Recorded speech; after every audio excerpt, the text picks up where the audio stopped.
அருமையான தலைப்பு கொடுத்துருக்காங்கல்ல, நீங்க போராடவே வேணாம், நீங்க மனசை போட்டு உழப்பவே வேணாம். நீங்க எங்க வந்துடணும் அப்படின்னா, திரும்ப உங்களை உருவாக்குற இடம் எங்கன்னா கர்த்தர் சமூகம் தான்.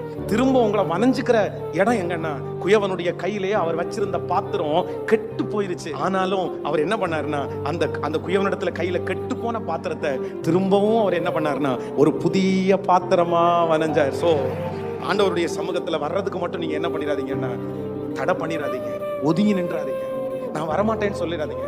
ஆண்டவர் என்னை ஏத்துக்குவாரா ஏத்துக்க மாட்டாரா அப்படிப்பட்ட சந்தேகம் உங்களுக்குள்ள நான் சொல்றேன், நீங்க இங்க இருக்கிற நிறைய பேர் யாராலையுமே தூக்கி எடுக்க முடியாத அளவுக்கு கூட தப்பு நீங்க பண்ணினவங்க கூட இருக்கலாம்.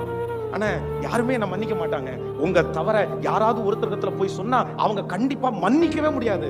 அவங்க பாஸ்டர் மன்னிக்க மாட்டாரு, உங்க அம்மா அப்பா கூட மன்னிக்க முடியாது. ஆனா நான் நம்புறேன், திரும்பவும் ஆண்டவரிடத்துல வந்தா உங்க உடைஞ்சு போன வாழ்க்கைய சீர்படுத்துறதுக்கு என் கர்த்தரால முடியும்.